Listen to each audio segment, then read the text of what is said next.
Welcome everyone to Top's Daily Grind. We've graduated to a whole new level. Should we just stay here awkwardly? Oh, that's the worst idea. Everybody said bring an expert, and we brought an expert. You guys got a new intro? No, we're not doing the podcast no more. Yeah, you all started out really strong, and then it derailed really quick. I'm like, This is going to be the last time you hear this. All right, everybody. Welcome to Top's Daily Grind. This is episode number 143, and we have a special guest from the Mule Deer Foundation. His name is Seth Reed. Yes, that's right. Seth, welcome to the show. Welcome. Appreciate it. Tell us about yourself. So like you said, Seth Reed, I'm the corporate partnership manager with the Mule Deer Foundation. Just came back to Idaho after about 13 years out of the state. Was born and raised here. Various jobs kind of took me around the western U.S., but got this gig with the Mule Deer Foundation, gave us a chance to get back home, get back to the great state of Idaho. So here we are. What were you doing before? So kind of a interesting, I guess, way that I got to Mule Deer Foundation. My background originally is in landscape design. I went to school for landscape design. Okay. And got into the arborist world, became a certified arborist, did some projects down in Salt Lake. We moved down to Utah for a little while. And then I started working for Steel Power Equipment. So chainsaws, all the cool, fun stuff. Worked for them in their marketing department in Denver. So we lived in Colorado for about 7 years doing that. And yeah, my wife and I just wanted to get back into Idaho, come back closer to home, family, and so here we are. So what made you get out of the exciting and wonderful world of trees? Really, what it had to do with was snow removal. Any landscape company here in the western U.S., they survive in the winter by snow removal. And man, after missing a few Thanksgivings and Christmases and, working for 3 or 4 days straight, I'd had enough. So it wasn't the trees, it was the snow removal. Yeah, exactly. Yeah, that makes sense. Totally. Did you do transplanting trees and that kind of stuff? Yeah, so it was actually... I have some questions about that. Yeah, specialty projects. I was working downtown Salt Lake, so we did some rooftop projects, craning trees up on top of skyscrapers and, planting trees in the middle of the city, all sorts of cool stuff like that. Right on. Yeah. Yeah, because my yard has no trees, so is it possible to buy one that's a decent size, maybe 7 feet? And depends on how much money you got. Yeah, they can get really expensive. Oh yeah. Yeah. No, there's kind of an option for everything, but yeah, totally. You can transplant some big ones in there if you want to. What's a good tree for a yard around Idaho Falls? I don't do this anymore. Not like a huge. No. This is I'm into this right now. Actually, I'm into this too. So. But it's. I mean, we all know what I mean by a Idaho Falls yard, but like a quarter acre or most plots in Idaho Falls are 0.15 acres, I think. Yeah. So what's a good tree for that? That's not going to tear up sprinkler system. Yeah, that's not going to mess with your foundation. Shit like that. Yeah. So you kind of want to avoid, number one, everybody plants cottonwood. So whether it's an aspen or an actual cottonwood tree, man, get away from those. Everything in my neighborhood is aspens. They're in every yard. Yeah, they're horrible. They don't do well down here. They're great in the mountains, but they're just not designed to be in a landscape. So there's lots of cool, there's some really cool lilac trees that stay at a good size. Tons of crab apples that don't produce fruit and make a mess anymore. Maples. I mean, there's just a huge variety of things that you could do. What's a good one for Is birch the one with the white? Yeah. Birch is those no good? Some... Because the face you put made it seem like it's no good. Yeah, birch is similar to aspen, It is, yeah. And so you run into a lot of the same problems with bugs and bark peeling off everywhere. They're kind of prone to disease, especially when it gets hotter in the summer. So I'd stay away from most of those.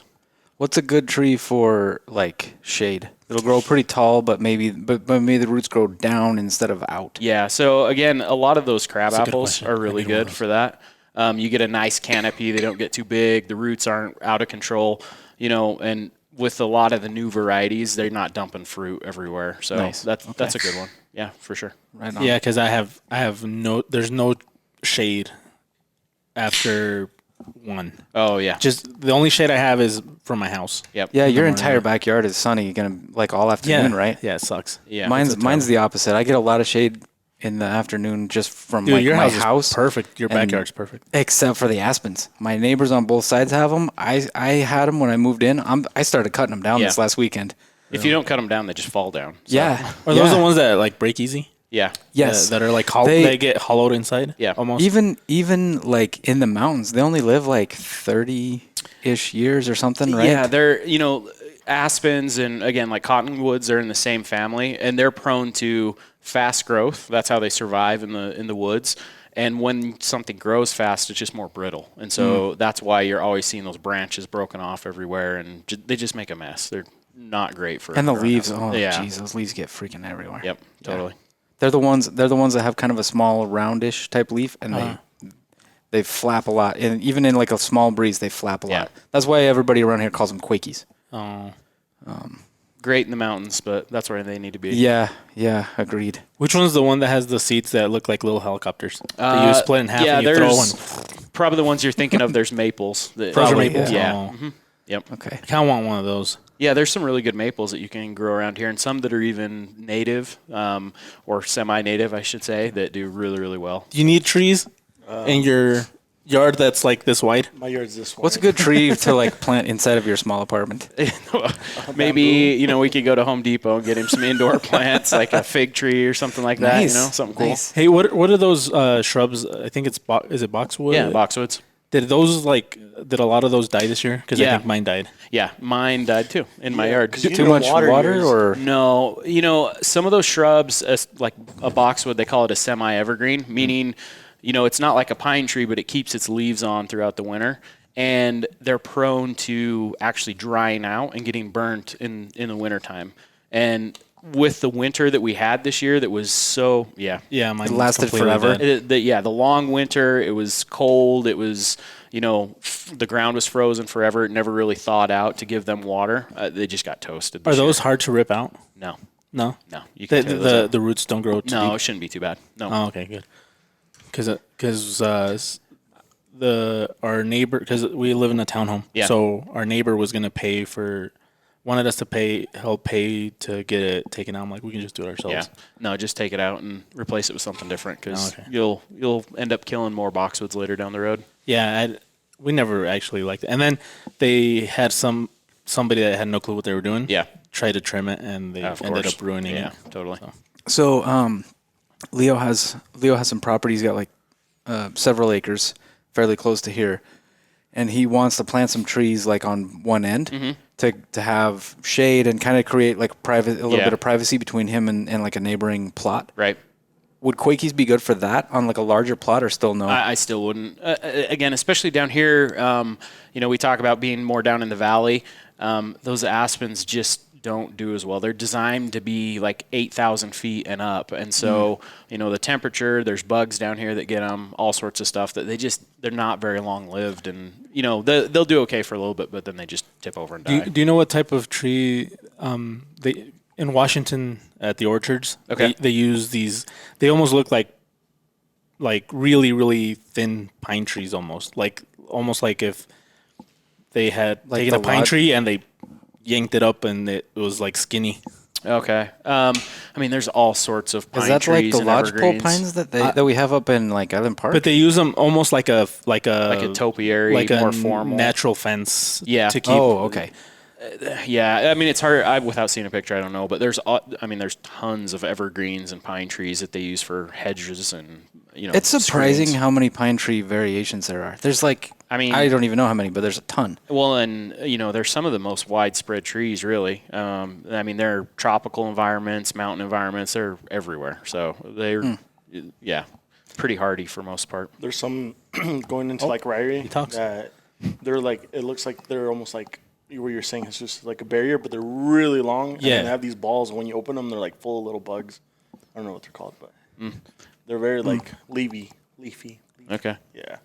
I'm going to have to paint a picture because I have no idea what Yeah, get on that, John. Start painting that picture. I was going to say, I took plant ID courses through college, and that wouldn't have passed. Yeah. What's a good like Let me see if fruit I tree for for this environment where we are? Oh man, A lot of people have apples. But apples, plums do pretty good around here for the most part, and some people do well with peaches. There's different varieties of peaches that you can do. they'll Those are handle, probably like a colder. Yeah, those are probably the let's say the big three around here, I would say. What about like cherry trees, stuff like that? Not so much. I don't have a lot of experience with cherry trees. I think there are some varieties that will do fine, but most of them are, apples. So my tree looks like a corn dog, but yeah, that's what they look like. Yeah. Yes.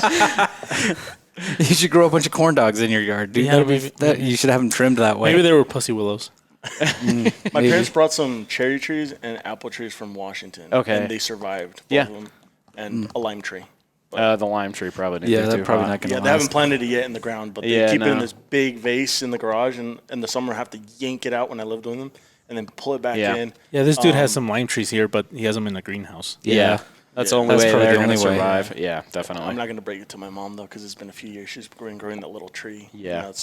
But we'll let her figure it out. All right. We should talk about Mule. I was going to say, we've probably covered the tree topic, and maybe a good segue is we could go on for a while. But the experience that you have with like trees in particular and some of the landscaping stuff.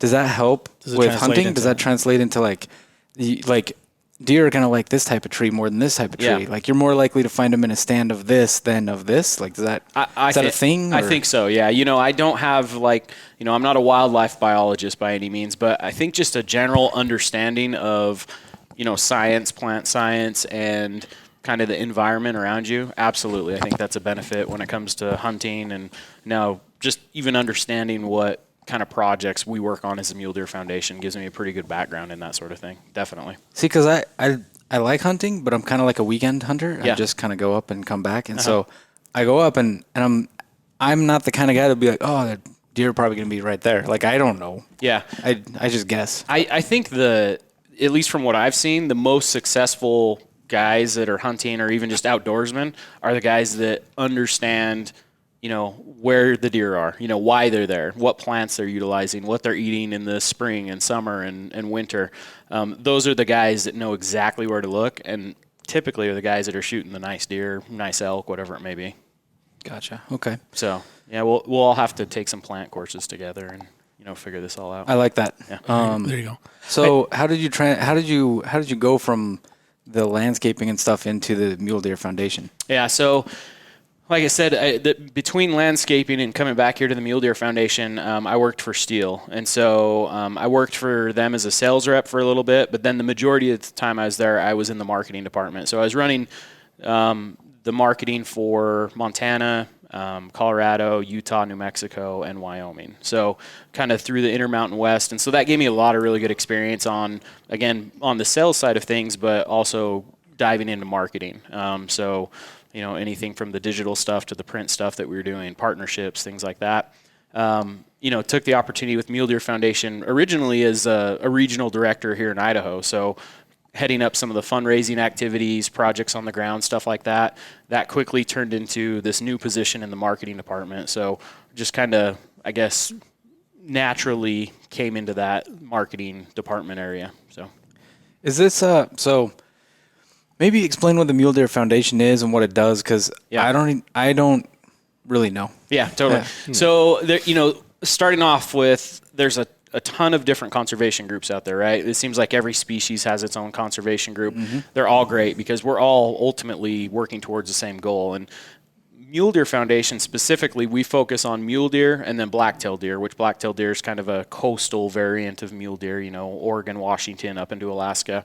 And our main focus is conserving and preserving the habitat for mule deer, making them successful in the range that they are, existing range, and then historical range as well. So that's really where our focus is. And a lot of that habitat work has to do around, we've become more knowledgeable about like mule deer and their migration habitat and their winter ranges and things like that. And so as the western U.S.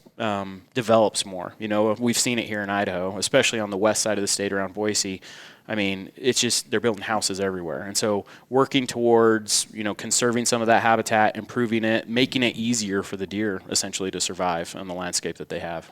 So the Mule Deer Foundation, is it just Idaho? Like, is there like an Idaho part, a Washington part, or is it the full country? Yeah, great question. So headquarters are in Salt Lake. That's where our main, let's say, office is. But Mule Deer Foundation is a nationwide organization. Okay. So we have employees throughout, obviously, the western U.S. because that's where a lot of the focus is. But even into the plain states, there's a lot of mule deer out there. And even on the East Coast, there's a lot of people that make it a habit to come out here every year and hunt mule deer, just like elk. And so, we've got a lot of supporters and chapters that are starting, further east in the country as well.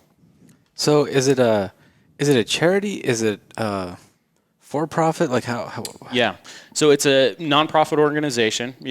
So again, that's very similar to most of the conservation organizations out there. And so a lot of what we do is done through fundraising efforts, right? We have to raise the money to go out there and do projects on the ground, and then also apply for grants. There's lots of grant money available out there. One of the exciting things and why we're really kind of stepping up the way we communicate and talk to people about what we do is we actually just entered into a keystone agreement with the Forest Service and the BLM this spring. Combined, we're going to get $65 million over the next 5 years to do habitat work, which is incredible. That's a huge chunk of change that we can do a lot of good with. Does part of it have to go to paying employees as well? Yeah, so that's a great question. So like with the government grants and stuff like that, like this stuff from the Forest Service, that is specifically for habitat work. So like my salary doesn't come from that, right? That's earmarked for very specific things because of where that funding comes from. And so that's where some of the other fundraising activities and things that we do, and especially now in my new position as the corporate partnership managers, we have to basically still run the business, right? Yeah. We have employees, we have marketing campaigns to get the word out there, and so we have all these different avenues of funding that we have to secure. Yeah, because when people hear about a foundation or that's nonprofit, they assume that all the money donated goes to this specific thing. Yeah. But you have to keep in mind you still need employees, you still need there is overhead, no matter what you do. Exactly. Yeah. And you're 100% right. I mean, there is overhead. The cool thing that I think is unique about the Mule Deer Foundation is they've been really, really responsible in that regard and keeping the overhead to like a minimum, right? Like we do have employees, but we don't have some big lavish office down in Salt Lake with, tons of room that isn't being used. We're pretty down to earth when it comes to that. And that's one of the reasons I was kind of attracted to the organization is, nobody's getting rich off of this. We have a passion for this, and that's why we're doing it. Yeah, and then without getting political, there's stuff that seems like it's not being spent well but at the end of the day, you have to attract people to donate as well. Yeah, exactly. So you have to spend a lot on marketing. Yep. Where they're like, why are you spending this much? Well, because if nobody knows about it, who's going to donate? So It's actually bringing in more money at the end of the day. Yeah, exactly. I mean, that's you're 100% right. That's all part of that is, it's hard to get people to donate when they don't know what's happening or don't know where their money is going. And so part of that is sharing that story, getting out, encouraging people that may not know much about it to participate. But yeah, that's all is there like a website where you can see what goes where? Totally. Like a transparency type thing? It's on our website actually, muledeer.org. You have to, right? Yeah, you do. Because of your classification? Yeah, as a nonprofit, you have to be transparent in that regard. And so, you can go on there and every year they print a full big report showing the financials and where that money goes. Yeah, and that's where most people fail because most people don't go and look at that. Yeah, totally. They just say, hey, you guys aren't donating enough. Right. Just go look. Yeah. So do you guys have a way of tracking, like, say that you spend X dollars on this event or that event, but you raise so much? Do you have a way of saying, like, for every marketing dollar that we spend, we make about this much money? Yeah, we track all that stuff, whether it's in regards to the marketing or, employee overhead or just what money goes straight back to the projects. And what's really cool, I think, about it, something else that's unique is, we have local chapters. And Craig, I know you've been to a couple of our events here in Idaho. You and Leo have come out and supported us. And so when we have those events, that money that's raised stays with the local chapter. So it stays here in Idaho. Right on. And then our chapter volunteers, the guys that are out there helping us, they get a say in where that money goes. So we work with, here in Idaho, Fish and Game and the other agencies that may be involved, identify the projects, make sure it's a project that falls under our umbrella, our mission, And then we get our volunteers involved, not only, helping with the funding, but boots on the ground. They get to come out and help too. So there's, very transparent and kind of a unique way to do this as well. So when you say that, so a lot of the focus is on habitat and things like that. What do you mean by that? Like, when you guys have a habitat project, is it planting trees? Is it like stopping BLM land from being sold? Like what's like a typical project? Yeah, totally. How does that work? And I'm going to kind of step back a step and say that the reason why habitat is so important is because just like, you and I, to be successful, we have to have a place to live. We have to have the right food. We have to, have those essential things. It's the same with any wildlife. And so the challenges that we see, especially with mule deer right now, is food sources. So whether that's invasive plant species, coming back to the plant side of things that they can't eat, or things that are out competing what they prefer. Interruption of migration, habitat, corridors. And then a big issue too is, again, that winter range, and making sure that they have the ability to move back and forth. And so some examples of projects that we've done here in the state of Idaho is, you mentioned planting. We focus on sagebrush because sagebrush is where mule deer live. That's where they winter. And so if they have a lot of sagebrush, down in the southwest corner of the state, lots of wildfires down there. We've gone through and replanted, 1 million sagebrush plants down in that region. Fences are another thing. If you guys saw this winter, especially here in, eastern Idaho, western Wyoming, northwest Colorado, lots of winter kill. A lot of that had to do, well, I shouldn't say a lot, but some of it, you see those deer hung up in fences. They get hung up in barbed wire fences. Because they thought the snow, they didn't see it? Well, either they didn't see it or they're trying to jump over the fence and they get their leg tangled up in it, that sort of thing. And so a lot of times now we're going in and removing that fence. So whether it's on government property or even private property, we'll go in, and if the fence is not needed, we'll completely remove it. Or if they still need a fence, we'll go in and put it wildlife-friendly fence. So tear out the old fence, and there's methods that you can put fencing in now, different heights of the wire, different types of wire that prevent the deer and the elk from getting hung up in that wire. So, have you guys ever had problems taking down fences from people that didn't want them taken down? No, usually we have to have the cooperation of everybody involved. So again, whether it's a also you don't just go in. You're not just like rolling up and clipping fences. Screw you, man. Yeah, totally. That's good to know. Yeah. It's all in cooperation. Okay. And really, especially the government agencies are always good to work with because they understand the value of it. But the private landowners are awesome. I mean, I don't probably think like, hell yeah, I don't have to do this myself. Yeah, I mean, absolutely. We don't talk about that a lot, but a lot of times, they've got these fences and they don't know what to do with. And so we can go in and say, hey, listen, you provide the equipment and you provide the funding for the new fence, and we'll bring the manpower to tear the old fence down and help you build the new one or whatever it may be. Yeah, so lots of cool stuff going on there.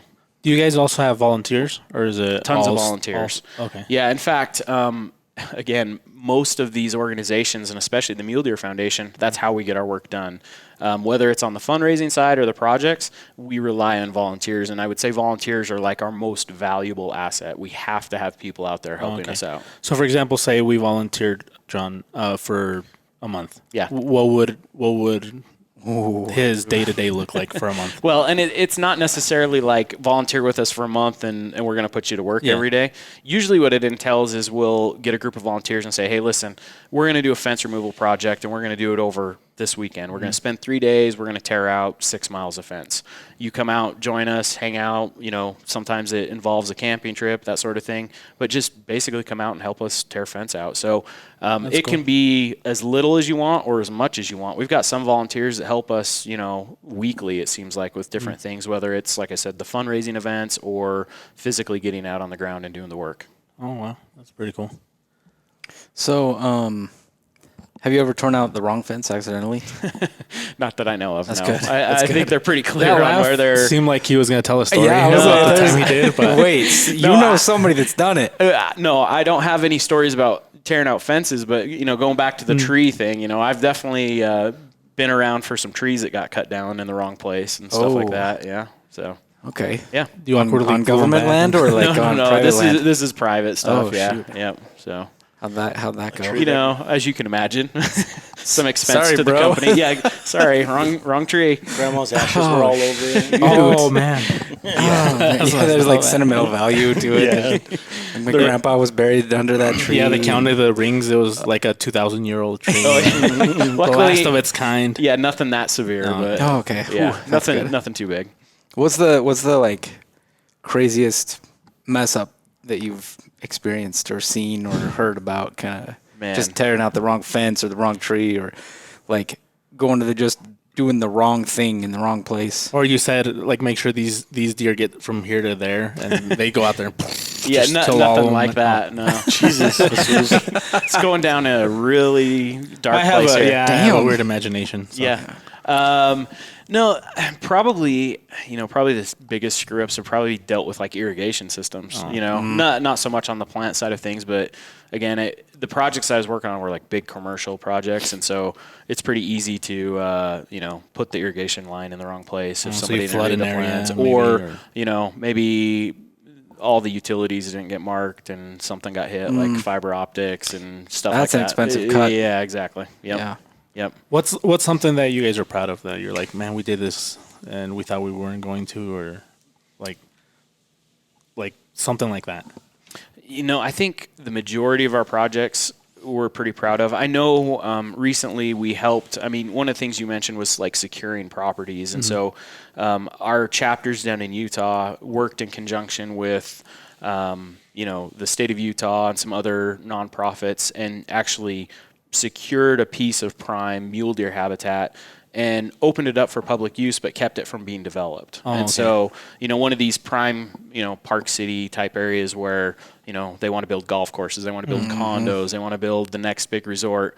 That's the sort of stuff that, is important to conserve and save, because once it's gone, it's gone. And so say you're able to stop them from building. Yeah. Is there like a limit, like a time limit where they can apply for again, or is there... in most cases, it's kind of an ongoing thing. Like the property is typically purchased by some entity. So like this example in Utah, the state of Utah purchased it, and it became a wildlife management area. So again, an area that is set aside for the animals that are there, but also open to the public. So you can recreate, you can hunt, you can fish, you can, four-wheel on it, whatever you want to do. Oh, so where the state buys it, like if they get a new governor, he decides that he wants to make it something else? No, part of those agreements usually are, once it's bought, it's bought. You can't really get rid of it. So. I think a lot of times once it becomes a WMA, it's hard to make it anything else, right? Yeah, totally. That in particular. So like Market Lake, for example, it'd be hard to make that something else, if not impossible, because it's already been designated as an area that is vital to wildlife. Yep. So they'd have to prove that it's not, and probably. So most cases it'll never get developed. Does the Mule Deer Foundation buy land? Are they owners of land? No. So the Mule Deer Foundation, we don't purchase the land. Usually we're there in the instances where this happens, we're helping facilitate that. So like, again, this example I'm giving you, it's the state of Utah, but we were there helping with some of the funds, helping bring more partners on board, stuff like that. We typically don't get involved in a lot of those.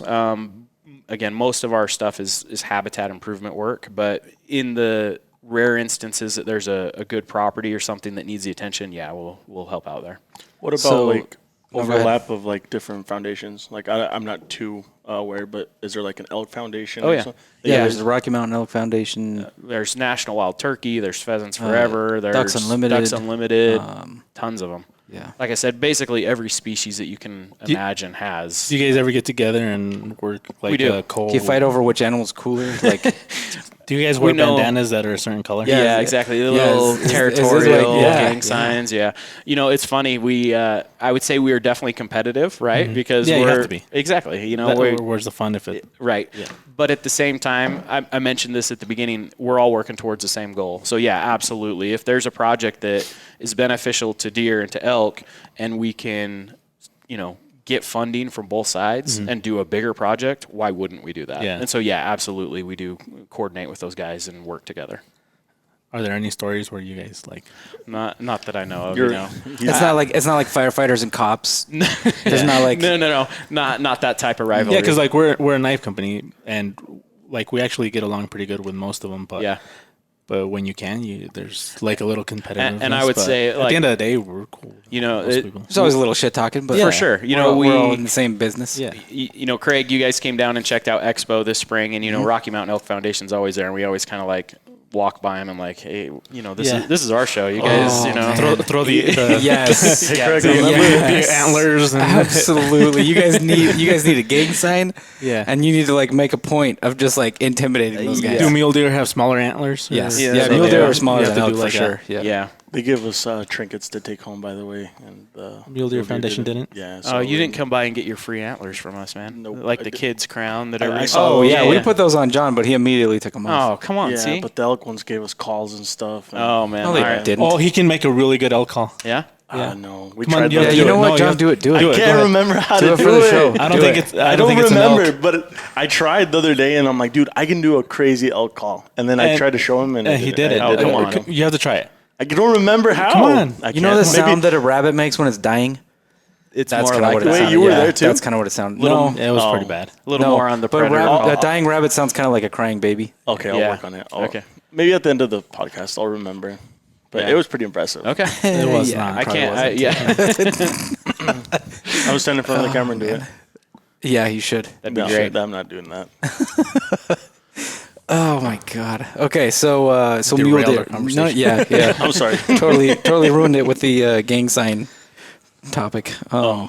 Is there a gang sign? Do you guys have like a secret handshake or something? We don't. And I guess if we did, I wouldn't be able to share it with you guys. But hence secret. You gotta fine. join the club. We'll keep it on the down low. We did. I gave him my email. We wouldn't say anything. Part of the crew. Yeah. We do it every once in a while though. There you go. Do we have a knife one? Oh, what? A knife one? Every time we walk by another knife company, we need to come up with a gang sign. You know what we do? We do need to come up with a gang sign. Who's our the closest person that comes to an actual gangster that probably could come up with a sign? I mean, besides you, of course. Not me, of course. Like I'm the last one. He used to steal flamingos. I was gonna say we did used to steal flamingos when I was younger. He's a fugitive of the law. Yeah, we used to tell that story on every podcast. We did. It was every episode. We used to steal. We used to talk about when he used to steal flamingos. Yeah? Back in the day. Back in the day. We don't know that. He allegedly. There's no Allegedly, flamingo organization, is there? Like a. Probably not for like the plastic ones. The flamingo. But for real flamingos, I bet there is. I'm just picturing this like storage unit somewhere filled with flamingos. No, it was a it was a Chevy Citation. Oh. That we just loaded the back Chevy Citation. Yeah, he used to pollute lakes. It's like an old hatchback. I need to look that up. It wasn't a lake. It was like a person's pond. So you guys were still polluting natural habitat. Yeah. No, we were. There's probably a few. We were returning those birds to their natural habitat. There was probably a mule deer or two that died because of him. We took them from yards that did not have a pond. Wait, question. And put them in one that did. Mine's more. Yes, go ahead. What about legal repercussions? Good Lord. Say that again. Legal repercussions. Sorry. Okay. I speak Spanish. So I have No, to you learn got it. English. You got it. You Nailed barely it. speak Spanish. Is there any time that the Mule Deer Foundation takes any legal action towards maybe like landowners that they've been caught doing something against the habitats or? No, we're not really into that sort of thing, not on the legal side. That's more for like the game and fish departments to handle. And, at the end of the day, we're here to cooperate with everybody, right? That's how we get our work done is cooperation with the landowners and stuff. Obviously, if something's going on, we're going to bring it up, but we have no like legal authority to enforce anything. Okay. That's where we work with, like I said, the game and fish departments for every state. Okay. Have you run into many poaching issues in what you've done? There's always going to be that out there, but I think just like a lot of things, it gets a lot of attention where it's, obviously something we need to be concerned about, and certain areas have more prevalence of that. But it's just not a huge deal that we deal with often. I think it's more of just making people aware, if you see something that seems a little weird, again, report it to Fish and Game and make sure that they take a look at it. So. Does the Mule Deer Foundation have like so in California? I guess my question is, if there is a Mule Deer Foundation in California, do they run with the problems of like the cartels? Because we talked to No, but he was a game warden. right. But that's So what he I'm was saying. he would have been part of Fish and Game, not like a foundation. But this is what I'm saying. Do if the foundation's there, do they run into like instances that is a problem for their organization? So we do have a presence in California. Absolutely, we have lots of great chapters there. We do a lot of work. Again, it's a lot of black-tailed deer country there. Get on the coastal side of California.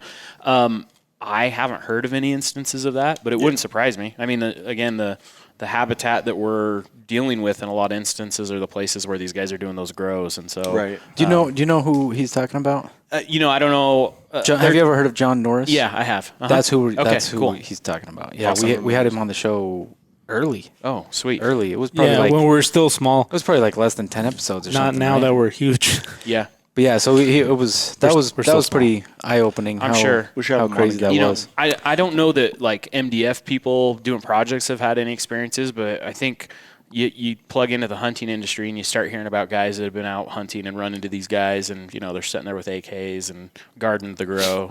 There's some crazy stories out there about that stuff. So Yeah, when you're driving around, are there any places you're like, maybe I shouldn't go there, or not really, not here? No. You haven't run across any marijuana grows here in Idaho? I personally have not, but I've heard of that happening. Heard of people doing it. So yeah, You it ever happens.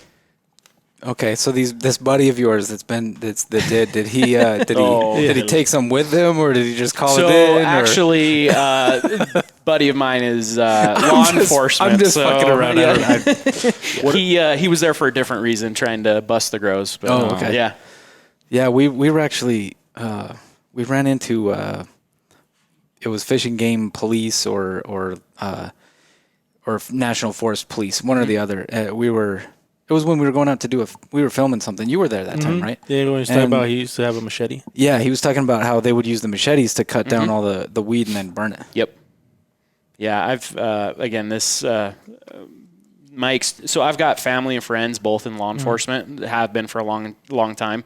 So I've seen lots of pictures of just exactly what you're describing: cutting it down, packing it out, disposing of it. Yeah, exactly. Yeah, have you ever get a chance to read John Norris' books? They're pretty The good. book was really good. Yeah, He's got two of them, no? Actually, He's got, Three? I think his second book was kind of like almost like an appendix to the first. Oh, I yeah. think it added on to it. I haven't read it yet, actually. Yeah, I have it too, but there's like 7 books I'm still reading. I think trying to anyway. I think I've actually read that book at some point.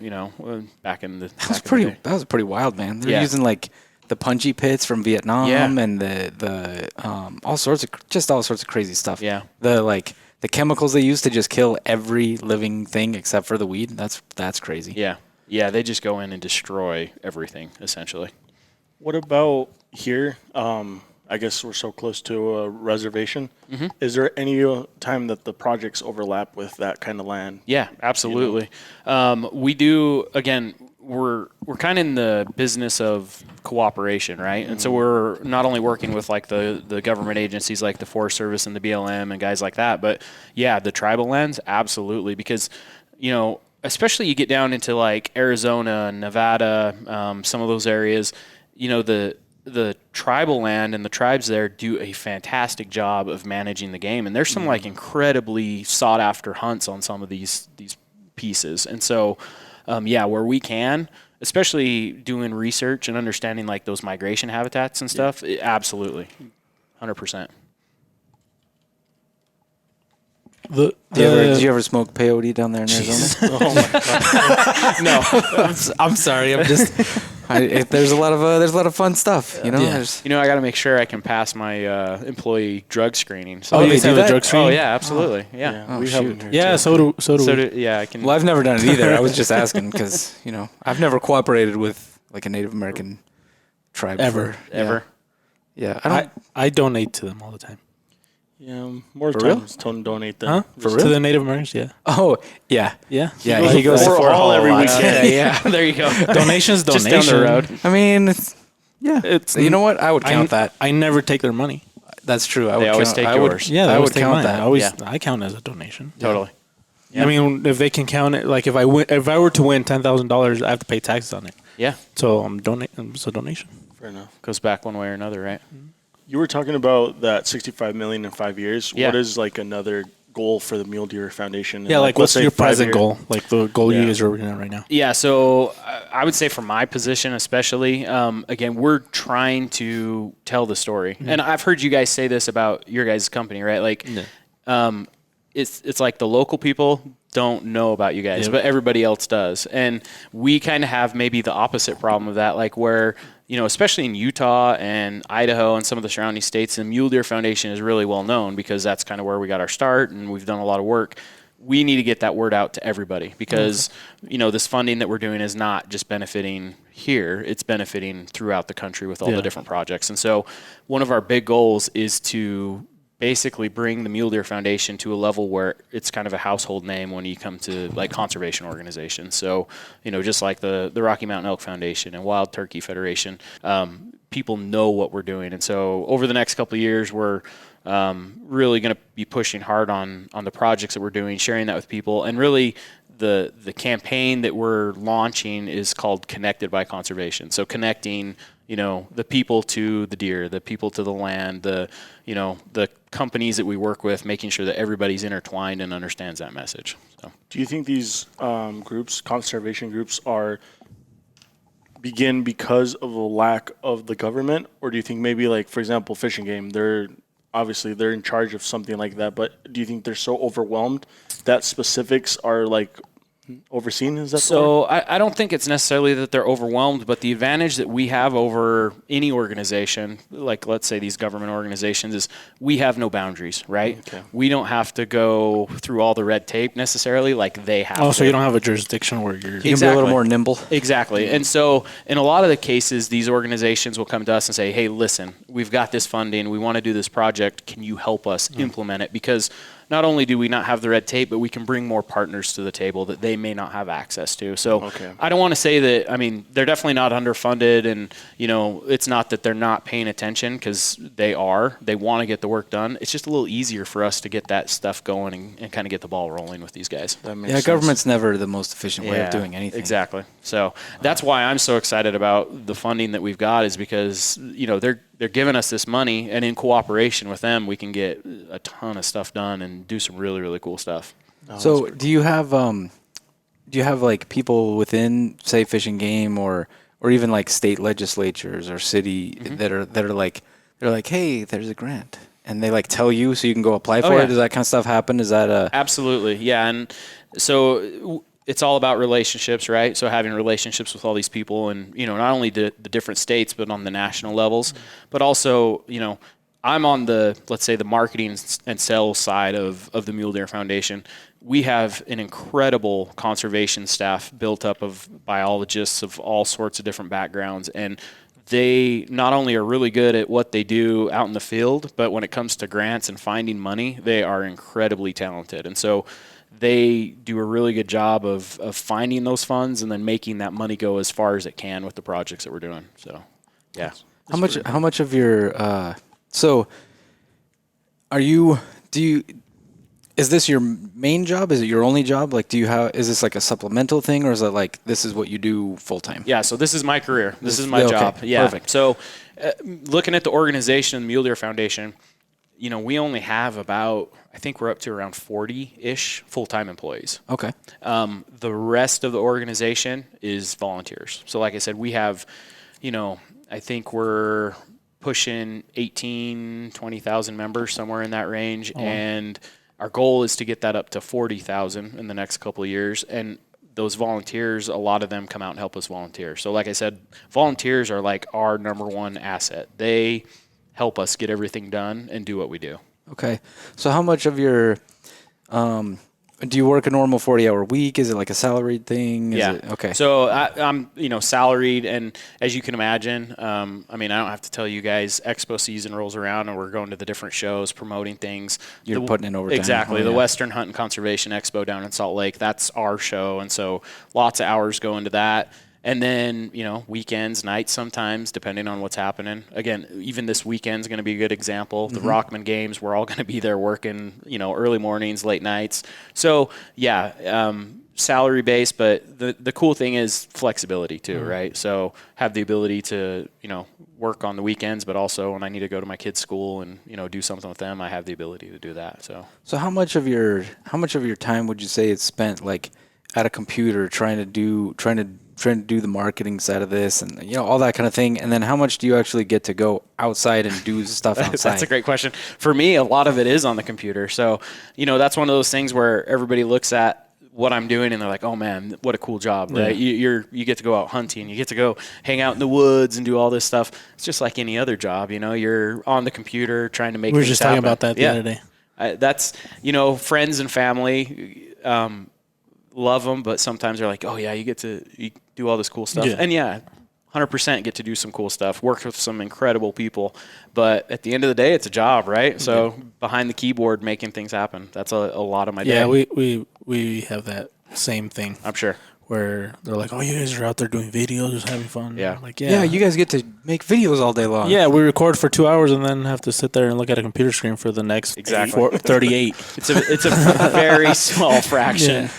So you're out. So your amount of time outside is pretty limited then. Yeah, I mean, much more than I want it to be. Now, obviously, I'm going to get out as much as I can, and personally, that's my passion: hunting, fishing, the outdoors. So I try to get out as much as I can. But it's in this day and age, it's a lot of online meetings and stuff like that. Do you guys have a big say in how many tags are available for? No, that's all fishing game. Yeah, that's all fishing game. Yeah, we again, that's more on the state agencies to determine through. So you guys don't say, well, hey, we're having a hard time with the habitat this year, and so maybe we suggest you guys don't kill as many. No, but also we help fund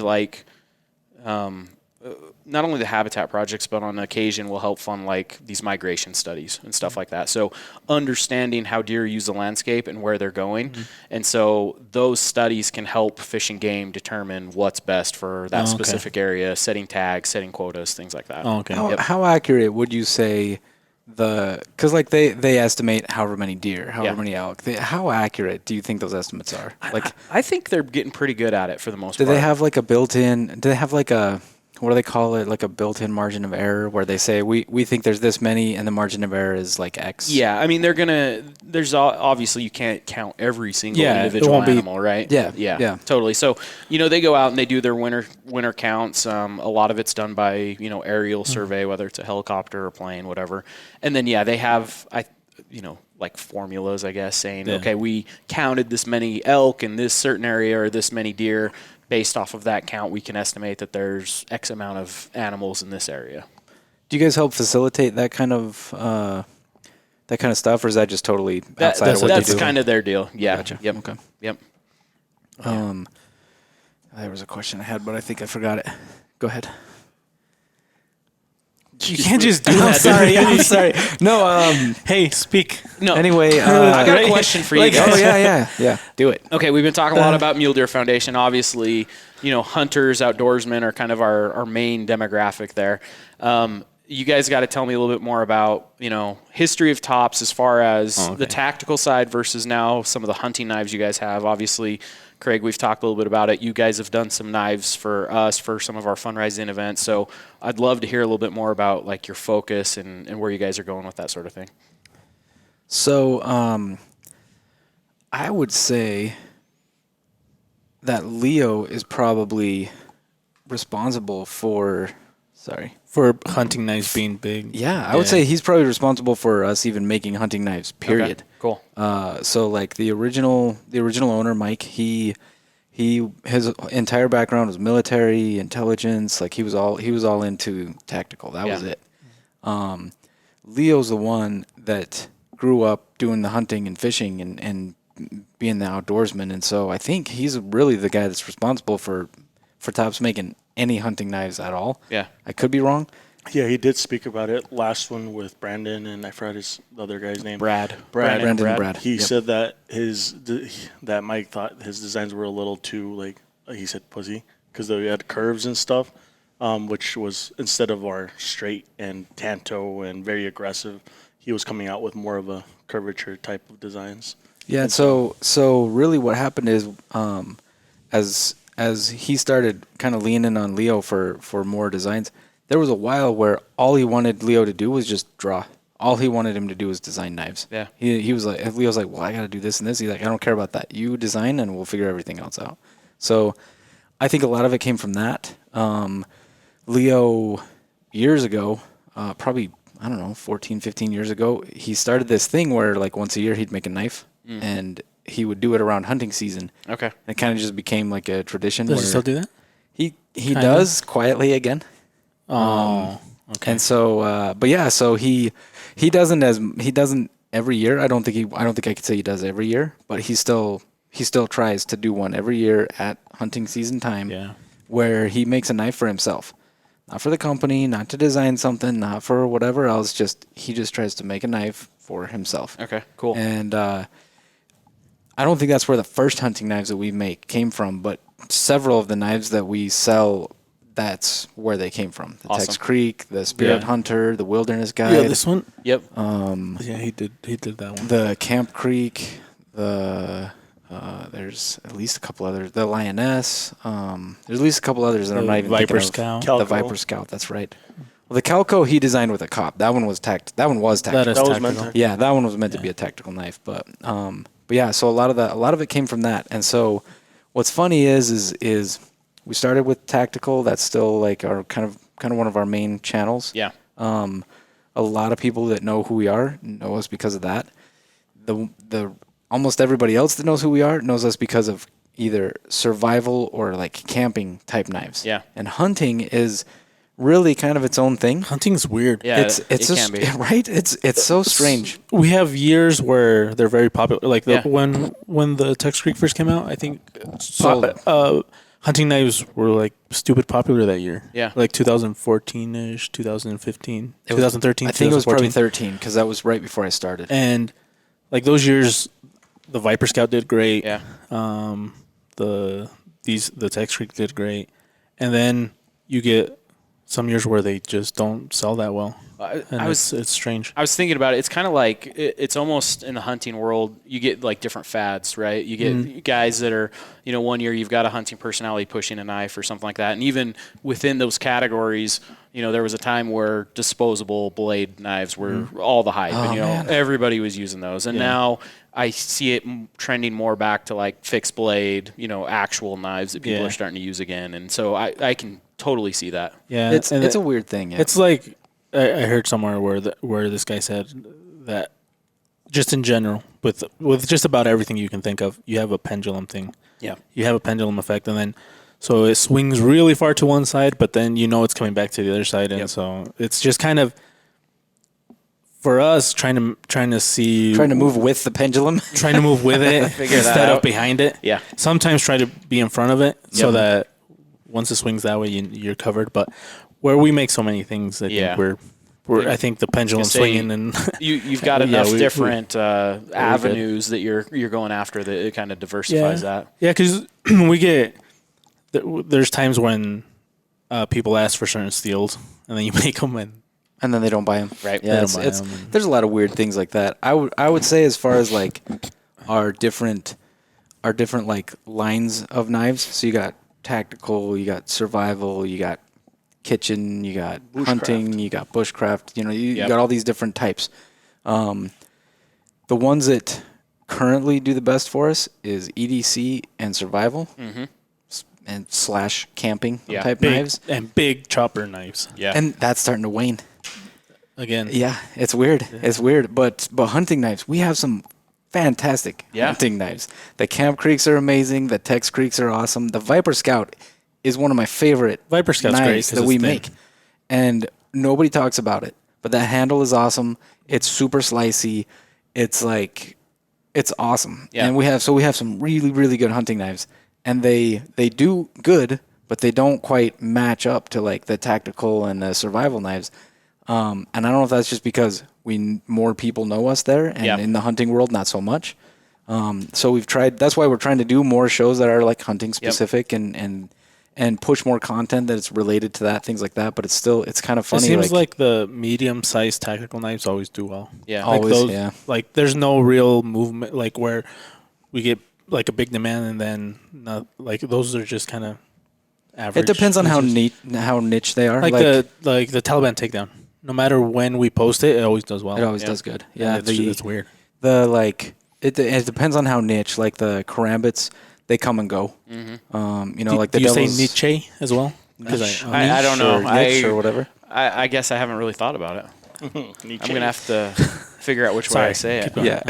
So Derailed your conversation. but yeah, like for example, like the Devil's Claw 2, when we first released that, it was really hot. Really popular. It kind of like faded, and now it's kind of coming back. It's But weird. It's weird. karambits were like that karambit style was very popular for a year.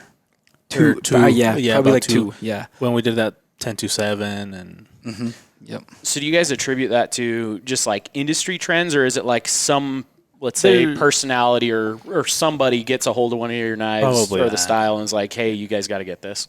Some of it is that like one model will do really well because a guy that reaches a lot of our customers said, "Hey, this is the knife." Yeah. Sometimes that happens, but a lot of it is industry. Yeah. or in general. or if there's a popular movie Yeah. and okay. they that makes sense. and they used like a certain type of knife, you'll get that herd mentality where people are like, I want that, and then it kind of starts a little ball rolling where more people start seeing it and they're like, hey, like they start seeing it. People they know have that, and yeah, Like So it's- OTFs, I think OTFs. I think John Wick Oh, yeah. had a lot to do with out course. the Yeah, front those are gonna knives. come back again Yeah. for a bit. Well, they did. Like a few years ago, there was only like a couple of companies making good out the front knives, and now there's several. Now there's some small like semi-custom type makers that are making some crazy out the fronts. Yeah. And I don't think they would have existed without John Wick. Yeah, like if we get like a really really solid Western movie in the next few years, you'll see Bowie's come back. Bowie's will come back 100%. Okay, yeah. Yep. Yeah, That's awesome. it's funny how that works. Like the tracker knife that was in the Hunted. Yeah. Still one of the top sellers to this Really? day. Yeah, And that movie was from 2003. Wow. yeah. Everybody knows the movie. They should do The Hunted 2. Sounds like you Yeah, guys sure. need to like get some more knives and some movies, stuff like that. I don't know. We're Yeah, we working never- on we- Yellowstone. You know what? We don't really. There are knives that have been in several things that are fairly recent that go unnoticed that we didn't even know were going to be in the movies. Right. Like Steel Eagle. there was a Steel Eagle in one of the Alien movies. The one where they're in that one planet. The Predators, I think it's just called. I think it's just okay. called Predators. Okay, gotcha. with the one that had Adrian Brody in it. He was the one that had the knife on his chest, Gotcha. right? That was Okay. a Steel Eagle. Oh, serious? So like one of these. Yeah. Most of the time, you only see the handle. Yeah. The do you remember that show on Netflix, Altered Carbon? I never Came out. watched They that did one. They did 2 seasons. That first season like went crazy. They had, I think, 2 of our knives in that season. Really? The Punisher and something else. Yeah.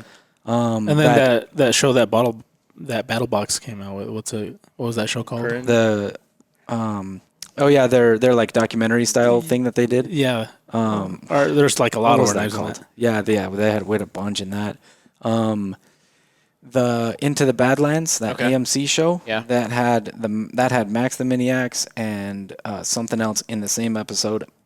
Did not attribute us at all. Like, So- I've seen our stuff in a bunch of things. They're just buying them. They're not coming to you guys and saying, A "Hey, lot- we need to get some knives." And Sometimes they do though. Yeah. Sometimes they do. Sometimes, but then they want to charge us like course, a bunch. yeah. Yeah. Yep. They don't want to charge you like, oh, hey, we'll put these knives in this movie. They right. want to charge you monthly Yeah. for like a subscription. And it's a basically. stupid amount. It's Yeah, it's I'm not sure. doable. Yeah. So it depends. What was it? Kuma Cajun? I know the Undertaker had one. Like he was just wearing one. He just has one. Oh yeah. The Undertaker has one. They do one of the dudes from can't remember. Jackass. One of the dudes from Wild Boys. Chris Pontius has a bunch of our knives. There's a football player that he's retired now. I don't know if we can say who he is or not because he doesn't post anything. Yeah. Yeah. But he just quietly bought one off our website a few weeks ago. Okay. Cool. Like a really kind of like a big name. He was a guy that had some sponsorships and Yep. like almost anybody that follows football will immediately know who it is. right. the fighter, the UFC fighter. Oh yes, Andrei Arlovsky. Yep. He's got a bunch of our stuff. He does a bunch of stuff with Canik. I think it's Canik. Okay. Crazy Russian hacker. Christian Rush. Oh yeah, Have you that ever dude. seen him? Yeah. Back in the day. He's- Oh, back yeah. in the day on YouTube, he was Yeah. huge. I do remember him. Yep. He's a really nice dude. Yeah. That's He crazy. just stopped by, and he actually like the stuff he reviews on there. He's bought. See, again, it goes back to like, well, and I'm guilty of this, like how everybody knows about you guys except like local people. Like I mean, I didn't know you guys were even here until I came back to Idaho and was like looking at companies that we could potentially partner up with. I was like, dang, this is crazy. And coming back here and seeing you guys and the operation you have, it's pretty incredible. Yeah, like people ask me, where do you work? Top's Nice. What's that? Yeah. Knife. I didn't know what it was before I started. Yeah.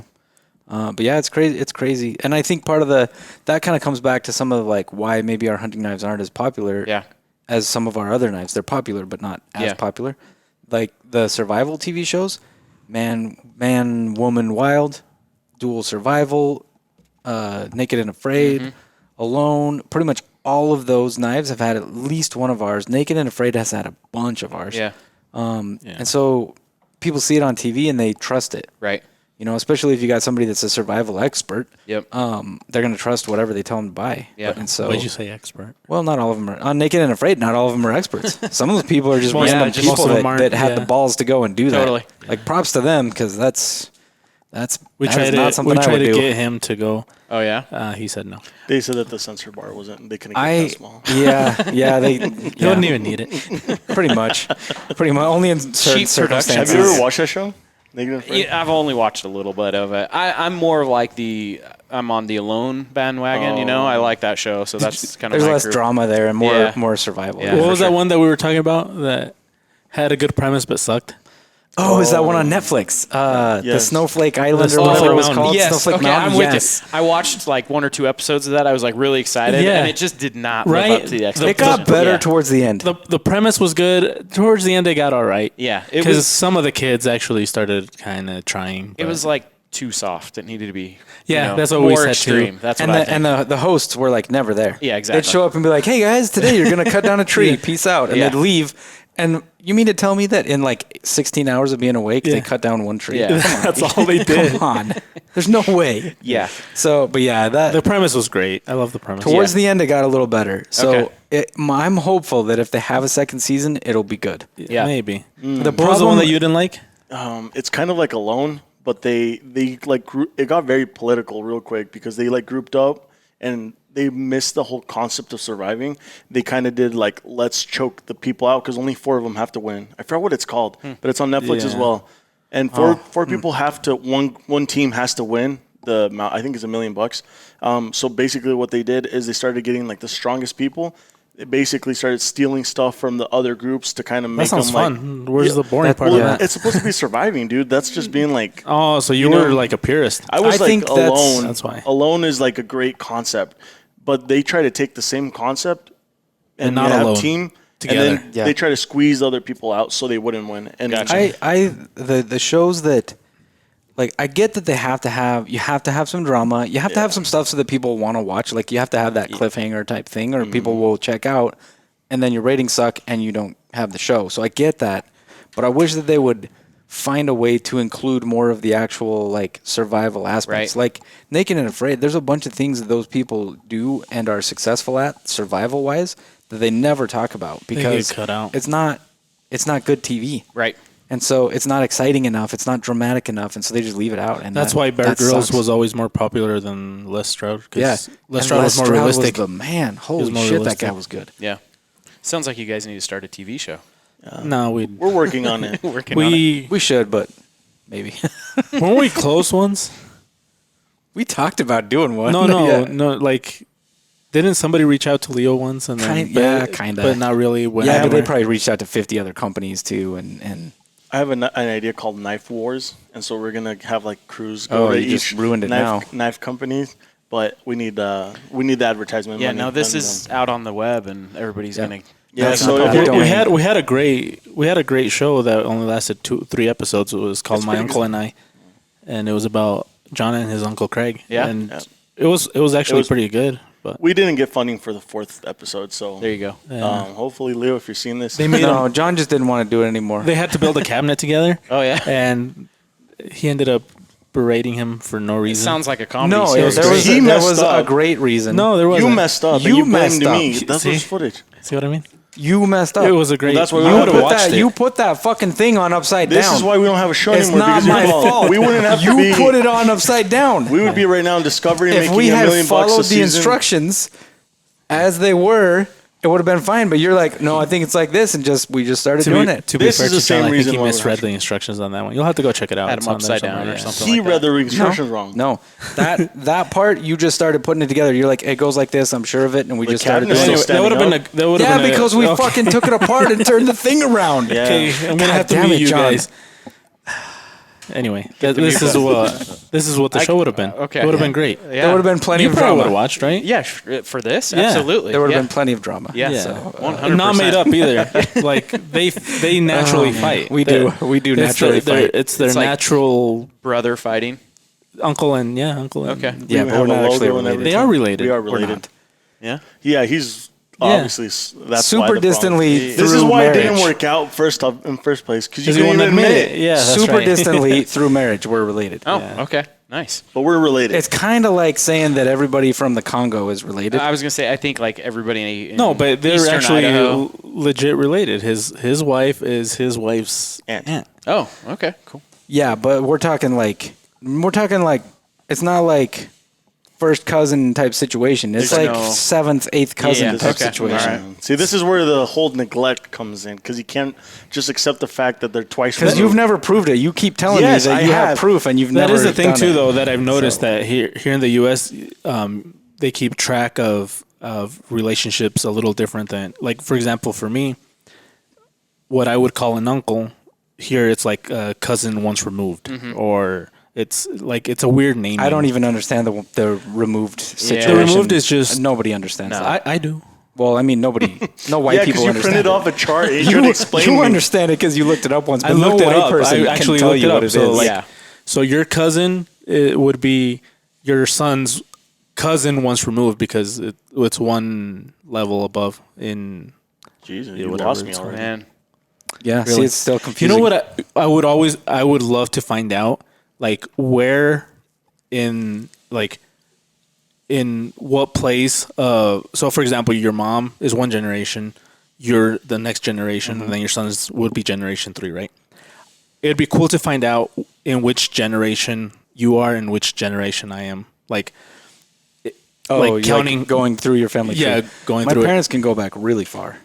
It'd be cool to see, like, say, for example, you're in generation 630 and I'm in like generation 627, or yeah. like, and How if that far off it matters, yeah. Yeah, that's good. That's good. because for example, like I get along a lot more with older people because my parents are older. Like my mom's 83 and my dad's like 76 or 77.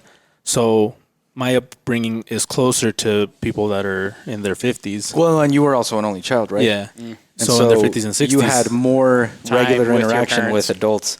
My interaction with my parents was pretty limited Oh, okay, fair enough. because I had freaking, 2 sisters and 3 brothers, and so we just raised each other basically. Yeah, and then I worked like 12 years where my friends were all in their 50s, 40s, and 50s. Thank you. And so I feel the same way. What I'm hearing is you're just the most mature one here, right? No, I don't know if that's you the know case. what? It's just Probably. maybe Yeah, that's but, probably true. Yeah. But I feel like I'm more. It's definitely not John. I or relate me. more to older people than I Yeah, do to younger people. Well, my Yeah. friends are 40s and 50s as well. Not you. 40s and 50s. I don't know. So, are you 40, 50? I don't know. What do you 40, 50? Well, that's You know? 2 different Range, numbers, John. range, That's pretty big range there. No, that's fine. How old do you think he I'm is? knocking on the door. Let's just say that. 39. Damn. There, yeah, good You're guess. 39? Yeah, damn. the gray, you know. Yeah, you don't knock. Oh, yeah, you don't I'm- knock on 40's door from 38. Man, I Pre, am. the gray came on early for Yeah, I me. was gonna yeah, say. mine too. Dang. Yeah, my beard gets gray. My hair doesn't. Yeah, I started going gray when I was like 18 years Yeah, old. me too. Oh, really? Yeah, I'm Life done. event or just yeah, I don't know why. It was the tree planting service thing that probably got you. maybe Yeah. it's the chemicals. There you You go. were Yeah, spraying all the in the stuff that I was sun. exposed to. You would for think sure. that you'd be like younger though, being outside and doing all that stuff. I think Oh, it's the sun fucks you up, man. yeah, hard Have you- labor. You yeah. know, growing up on a farm and then landscape stuff. So Yeah, people who work outside, their skin cracks. Well, so you're way saying quicker. that I had an easy life because I haven't turned gray yet. It's Yeah. fucked up, yeah, man. that's totally Yeah, it. completely easy Damn. life. You were a I did keyboard actually. warrior. I did have an easy life. Yeah. Oh, must be nice. We've talked about how sheltered I was and Yeah. how easy I've had it. Yeah, the pacifier, they took it Yeah. away until The he was first- 12. Who doesn't? The first 7-8 years weren't as easy, and then they get easier. But yeah, for me, that's what I'm saying. So, yeah. So I'm excited for you guys to come. No, just changing the subject. He's like, well, that was fun. let's No. move on. I start crying on his shoulder. He's like, "Get off me!" Swears for the first time on the podcast. No, I was just gonna say that I'm excited to get you guys more involved in the like hunting side of things. We got you coming down to Expo this next year in 2024, and yeah, I'm really excited because it's fun to support local companies. I think you guys have an awesome product, so I'm really excited to see what you guys can do down there. If by chance any good booths open up, let me know. We need 100 by 100. Because 100 by 100. we're pretty far back in the corner. Are you? Okay. Yeah. We'll see what we can do. There's a thing listed that says main entrance close to the booth. Yeah. It's not a main It's entrance. not in the main entrance. The bathroom. No, Yeah. it isn't. It is an entrance. It's a main entrance for a few people. It's Like- crazy. Like, I know you guys came down last year for the first time, and man, the waiting list to get into that show is incredible. Like, Is it like SHOT Show maybe? crazy? Bro, this guy had a booth for a bike, like, for laps. Remember that? Oh, the electric bike guys? Yeah, that Yeah. was a massive booth. Yeah. You could do laps in their booth. Yeah. Oh yeah, ride the yeah, bike that's and right. try it Yeah, out. yep, Yeah, I for remember sure. that one. Yeah. Yeah, I think our waiting list is like 200 or 300 different companies. trying Oh, to so get we in were there. lucky to even get a. Oh, Yeah. So stop whining. props, thank you. This is what he's saying. Can we Yeah. get the guy's bike booth? I can There you translate for you. I appreciate I'm a good that. translator. I do appreciate that. However, Yeah. if a better booth opens up, please let us know. Totally, for sure. Right on. Yeah. No, it'll be good. Yeah, we like I say, if there were more mainstream hunting shows, Yeah. and we were able to get knives into them, I think we'd see that line take off because the knives sell themselves. We say it all the time, Yeah. like it's super easy to sell our knives when somebody picks one up. Yeah, Like absolutely. as soon as they hold them, they're like, yeah, this is not Well, like other knives. And I think one of the unique things about, at least that I think is cool about hunting knives is like it's almost like a generational thing. Like I've got, my knife from when I was a kid, and I've got one of my grandpa's knives, after he passed away. And so it's not only, you're using it in the field, but it's like guns too. You pass those down to your family members. And so, if you find a good quality knife, that's the sort of thing that you hold on to for a long, long time. Yeah, That's and what I then- think is so cool about your guys' And stuff. then it gets worn a certain way. Yep. It feels a certain way. Even when you get a new one, it doesn't feel that way. Yeah. I mean, everybody, I think, has their favorite knife, right? Whether it's a expensive one or a cheap one or whatever it may be. It's just that one that feels good and you go to every day. I would say if I didn't work here, I would, but like mine changes pretty frequently. Oh, I'm sure. Mine changes maybe too frequently. Yeah. Yeah, at home, like the kitchen knives, like I'll take a good one, but we still always revert back to the one that we're used to using, even though it's like a cheapie. Mine is the Frog Market Special. I always go back to it. Yeah. The one Everything else, I always go back to that. Yeah, the one I've been enjoying is I've actually used it for like a bunch of random shit, and I really like it. The only weird thing is that I've got thing that I told you about. Yeah, I've got to pick mine up. Leo wasn't concerned about that. No? No, Did you contact them? not yet. Not yet. Because I talked to him first, and he was kind of like, I don't think it's a big deal. So I'm gonna ask her more as like a Before we say anything? yeah. Or can I say I don't think something? I don't think it matters. These folders are like lightly magnetized. Oh.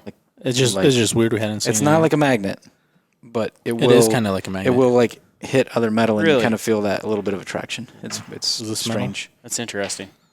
I don't know if it's the right kind of metal, but No, this one's Yeah. not metal. But yeah, it's lightly magnetic. It's strange. Yeah, I don't It's a think weird thing. I didn't expect that, but Oh, I have my keys. all of them are like that. No pacemakers. Right. Definitely no Oh. EOD. That's interesting. Yeah. What causes it to do that? We don't know. I don't know if it's one of the manufacturing processes that does that, or if it's the steel. Right. I don't know. We don't know if it's a good thing or a bad thing, or if it's just neutral. Like if Yeah, it's, so if it's I'm gonna ask out irrelevant. of curiosity, more than anything, but it doesn't seem to affect it negatively. Yeah, I was gonna say I can't imagine why that's a negative thing, really. And the magnetism's so low that it's Right. like I mean looked your it phone's up and- magnetized. Yeah. And, yeah. If you don't see the segment, it's because it was bad. We took it out. Yeah. Yeah. If you don't see the segment, then No, if he you doesn't wouldn't see know it. anyway. Yeah, Oh, if he yeah. doesn't see it, Okay. 'cause he knows. I'll be Gotcha. the only one that knows. Will you type? Will you type? Hey, they erased some stuff. You should. There's a You conspiracy should. now. That I'll get on controversy and start will posting comments on YouTube. perfect. Yeah. Hey, is this show, the Rockman, is that to celebrate your guys' 35 as well? Well, so yeah, great question. The Rockman Games happening this weekend, July 28th through 30th. Last week. That's- So Yeah, past this week. will come out on okay, Monday. Perfect. So it'll be right after. All right. So yeah, it happened last weekend. Great event. No, You won the $1 million shot. exactly. You know, I'm a millionaire now. I'm living You're the good disqualified life. from that, right? Oh yeah, I there's think no we way- are too. yeah, I don't think no we're way. even allowed. Yeah, we're disqualified because we suck. Yeah, we wouldn't hit it anyway. But Yeah. I'm in the same boat. But yeah, I no. mean, me and Craig. Rockman Gear, they're the ones putting it on. They're doing this archery shoot, and Brandon, you guys know Brandon. He was talking to us a little bit about the event, and originally we were going to just do a kind of like a local thing, like get our local chapters involved and get them up there, promote the Mule Deer Foundation. It is our 35th anniversary this year, so kind of a big milestone for us, and it turned into much more of a like, hey, let's make this a celebration. So we've got a film that we're going to be premiering at the event, highlights the history of the Mule Deer Foundation, the great work that we're doing throughout the West on these habitat projects that we've been talking about. Lots of good clips there showing the importance of the work. And then, of course, we're also using the event as a fundraising mechanism. So we're going to have a really cool event Friday night up on top of the ski hill. We're going to be doing like a live auction. We've got some awesome donated items you guys donated some knives that we're going to have in the auction that night, which is going to be awesome. Guns, all sorts of cool stuff. So not our event, but happy to be involved, kind of get the exposure again, promoting the message of what we're doing and raising some funds while we're at it. Should be fun. That's crazy. 35 years. Yeah. It's a long time, but it's almost the 90s Yeah, I mean, it's when you look at it. ooh, Fucking perspective, man. Jeez. we're Yeah. talking like 88, 87. Yeah. Yeah. Holy shit! Yeah, can you believe that? I know. It makes you feel a little old, right? What? Yeah. We turned 25 this year. Whenever I hear 30, Yeah, like so it's gotta 30, be I always 88 thought then. 1970. Yeah. That's like 38. It's like the perspective, right? Yeah. You know?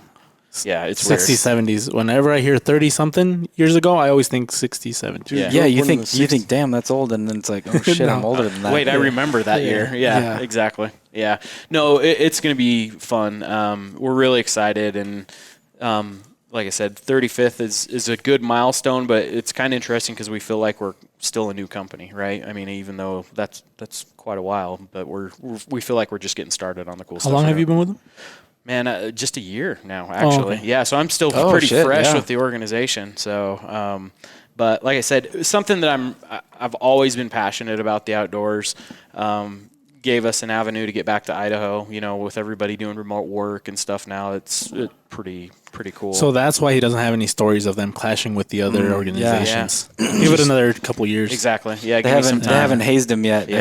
Have you been hazed? No. Did you get hazed at all? No, I moved back here to Idaho, and I'm just kind of doing my own thing. So They've never been like, hey, why don't you go to this Ducks Unlimited event and just wear your Mule Deer Foundation stuff and see how it goes. I'd have no problem with that.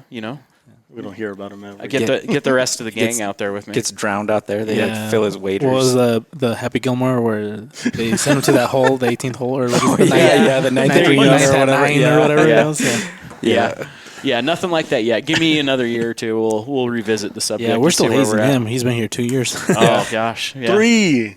we Is it stopped- like 2 years and 5 days, and now Yeah, it's 3 probably. years? Yeah. I'm almost 3 years. There you Yeah, go. we stopped messed counting up. after one. Yeah. Yeah, we just barely stopped counting it in months. Kind of like, what is it, grown-ups? Yeah. How old is he? He's 48 months? No, pretty much. Yeah, you stop at 18, right?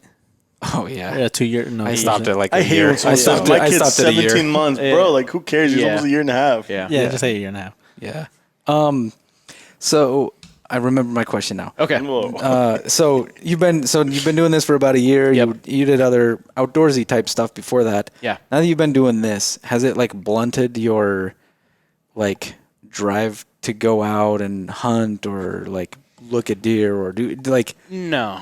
does it help? Is it like? I think it helps. Yeah, it helps because now I'm not only interested like personally, which I always have been, but now I get to go out and like see the benefits of what we're doing, right? I have a little bit more in-depth understanding of what's happening out there, building those relationships with, like Fish and Game and industry guys that, gives you a little more insight.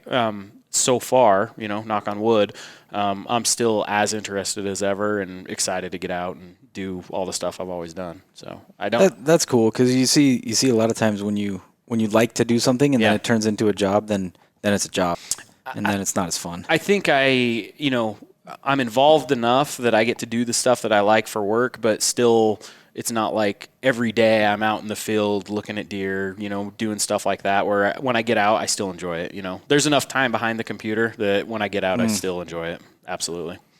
Yeah, it's like here I'm technically a photographer, but I rarely take pictures now. Like it's almost like before it used to be every day. Now it's like every other day, maybe every 2 or 3 days. Yeah. But just because is it because you get enough of your like fix taking pictures at work, or is it just because you're just? Oh no, I'm talking at work. Oh, okay, I got you. Yeah. No, like outside, I've been enjoying it more lately. Just taking just random pictures because I can't have my phone with me all the time, and it does photos that are the quality that's like to the standard that I like, if you could say that. Yes.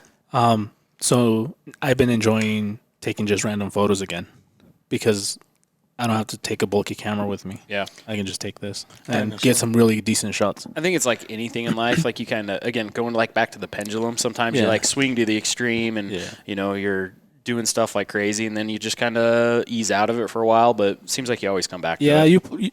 You hit a plateau. Like you hit a plateau. Once you get past it, then you hit another one. I've had that problem. Yeah. And so but you have been doing it for like 15 years, so that does make sense. Yeah. But as long as you don't forget that there's always something new to learn, then you know that once you get past that plateau, there's another swing up. So see, and I think I'm like one of the things that's kept me, let's say, engaged and excited is my kids are getting old enough now that I can get them out. Like they've always come out with me, but now they're old enough to actually hunt, do it themselves. Exactly. Yeah. And so it's kind of like we're relearning how to do stuff. They're That's learning cool. how to do it. They're learning how to, make the right shot and seeing the excitement that they have about it really keeps me out there going, doing stuff like that. That's pretty cool. Yeah. That makes a lot of sense. Totally. maybe one of these days I'll get into hunting. But Man, you got to. I Here in downloaded Idaho? a hunting simulator. Cool, and I got bored Those walking are around. totally realistic. Oh, shit. I got bored walking around. That and tired. sounds probably, that sounds So it's pretty realistic. Yeah, really realistic. probably not quite realistic enough because there's way more walking around seeing nothing. Yeah, exactly. Yeah, the whole like I spent an hour playing and I found a moose and I shot it. Oh, you'll never find a moose in an hour. and Fuck it, that. And it ran away. You didn't make a good shot. Yeah. No, I hit him because he was bleeding. Sounds like a typical Yeah, you're supposed to hunter chase it story. down. He's already got that part. Yeah, down. big Big fuck ass that shit. moose are big ass animals, man. Yeah, that's what the guy told me. He's like, you shot it with a thing that would never take it down. There, you had the wrong gun. Yeah. Blow target. Yeah, if you're hunting moose, you should probably not use like a 243. Yeah.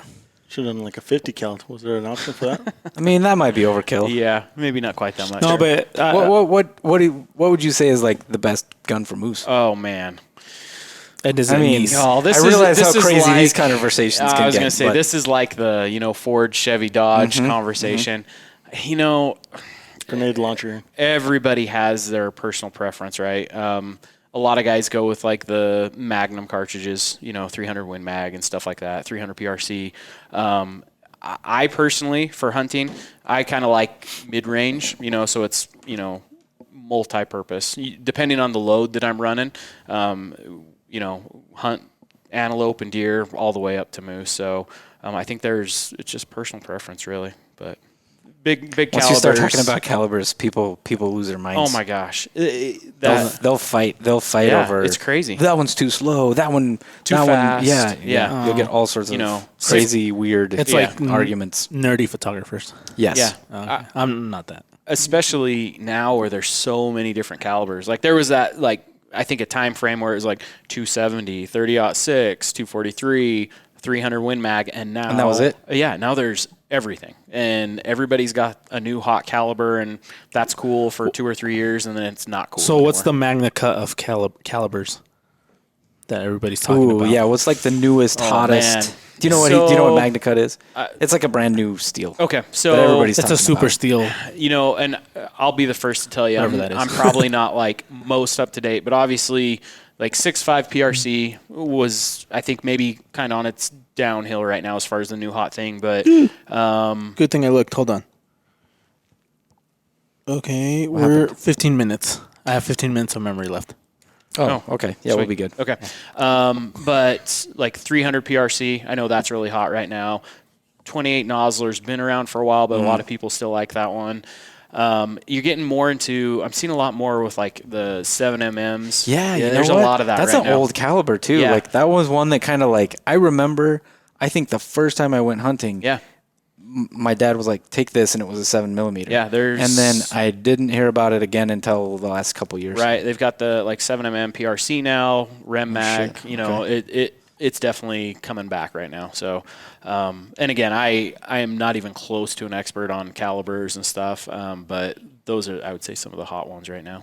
Definitely. What's your gun of choice? What did you say it was? So, well, I shoot a 280 Remington. So kind of I don't want to say unpopular, but less known caliber. There's not a lot of people that shoot 280 Remington. I don't think I'd ever even heard of Yeah, 280. so- I've heard of 270, obviously, but not 280. So I don't 280 is kind of like almost like a neck down 7mm. Okay. So really straight shooter.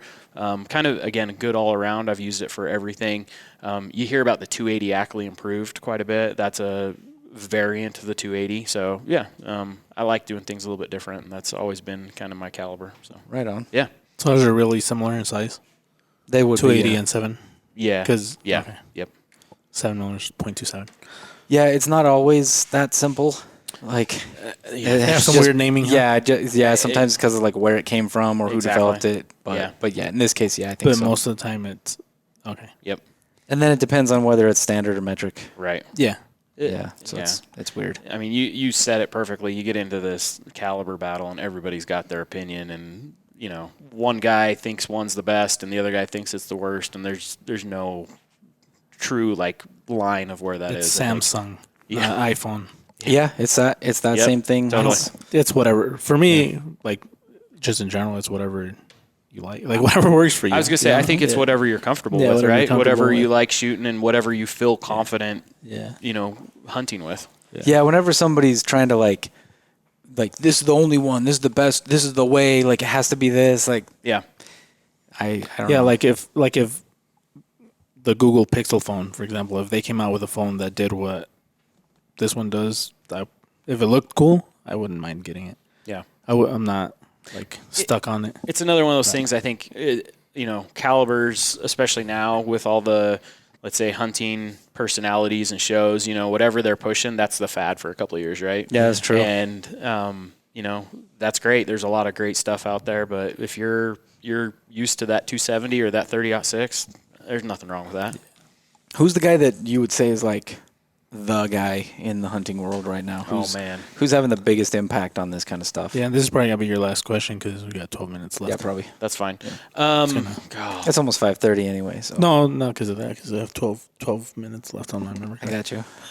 There's I think quite a well, man, I don't know if I can narrow it down to one right now. Top three. Top three. I'm not going to say one person, but like the Meat Eater organization. I mean, they've come in huge the past couple of years and have done a lot and have grown to quite a big organization there. So those guys are definitely in there.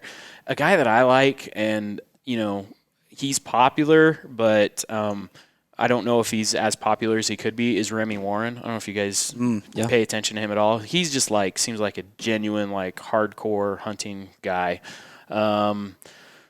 Oh, those are probably at the top of my list. I don't even know if I can think of 3 right now. There's just so many of them out there. What about Cam Haines? Oh, Cam Haines. There seems to always be like there's a a- controversy It's kind around of like him. love-hate, right? Don't know who that is, but the look on his face said that he didn't like him. You know, he's like, intense, I think. Dude's wild. Yeah. Like, you know who David Goggins is? Yeah. The guy that's like, motherfucker. He's always running, like, no matter what, he's running. me. Cam Haines is like that, but on the in the hunting side. Oh, But yeah. he like, Joe Rogan talks about him all the time. He runs like a marathon every day. He does like, Like, crazy shit. don't get me wrong, that guy, he is hardcore, and like he can go places that would just kill me. And so, And I think he only bow hunts. I don't think he does. yeah, no, he's I don't think he pretty- rifle hunts at all. I mean, he's the fitness guy and like long range bow. So like when we're talking about the $1 million shot coming up or that has passed, like that's the type of shots that he's taking. 100 plus yards with a bow. I think he's really accurate. So yeah, that's the thing. I think a lot of times we get into like in the hunting industry, I don't like this guy because of this, or I don't like this guy because of this. But at the end of the day, we're all doing it because we love like the outdoors. And so, Cam Haines could kick my butt, up and down the hill. He is for intense, sure. man. And so, he's great at what he does. Absolutely. Yeah, I think my favorite is probably Ranella, probably Steve Ranella. Like the way he talks about things, he just has such a good way with words, man. He sounds like he sounds like all he's ever thought about is that. Well, it's and crazy. I think what's unique about what they've done is moved away from, the grip and grin of the big giant bucks and the big bulls and stuff, which don't get me wrong, like everybody aspires to that. But I think they've made it like more accessible to everybody. Like looking at it saying, it's okay to shoot a small buck. It's okay to do something different or do it the way you want to do it because you're just getting out there and enjoying nature. And that's the whole point of this. So. Yeah, a lot of his conversations circle around the conservation part of it too, which I like because his explanations of why he hunts, why hunting's good, why he hunts this animal and this animal, like he's not just out there shooting that because it's fun. Yeah. Like that's part of it for him, but it's like he has a reason that is like that is important to him, that's personal to him. And I just really like the way he describes things. Yeah, I agree. And I think that's something important that everybody that like enjoys hunting needs to think about a little bit is, yeah, we love getting out there, but we also need to understand that this is a resource that could be in peril if we don't take care of it. We don't look at the conservation side of things. So even if it's just like joining a group, I don't care what group it is. Join Mule Deer Foundation, Rocky Mountain Elk, Wild Turkey, you name it. Even that membership goes a long way in helping, make that more available to everybody. So yeah. We have a unique opportunity, especially here for hunting. Yeah. Where there's just open season on some like a general season for a lot of different animals. Yep. That like if you try to do that in Europe, you're spending thousands of dollars to be able to do that kind of stuff, and we just do it for like dollars. That's what, like 20 something for a license, and then a few bucks for a tag. I mean, even here in the U.S., people aspire to come to the West to hunt, right? Idaho, Colorado, Wyoming, and we live here. So yeah, it's an awesome opportunity. Take it for granted sometimes. Yep. Yeah. All right. Any last thoughts? Anything else you want to put out there? I just appreciate you guys letting me come in today, talk more about the Mule Deer Foundation. Like I said, just get involved. It doesn't have to be a big thing. Join a group, come out for a day, a weekend, whatever. Start small, but any little bit helps out with what we're passionate about. Yeah, at the very least, go to an event, buy some raffle tickets. Like a few bucks out of your pocket goes to help this thing. So. Well, and we try to make it fun and give stuff away. And like I said, one of the events that you guys came out to, I think Leo won a shotgun that one night. Yeah. So I shot that I had like a turkey shoot that we did in Pocatello. Cool. It was a nice gun. Yeah. So come out, spend a little money, have some fun, maybe win something cool. Yeah. Nice. Awesome. All right. Yeah. Seth, thank you for coming, and yeah. hopefully you can be back and I'll have more memory in the card. Sounds good. Next time. Thanks, guys. Okay, thank Right you. on.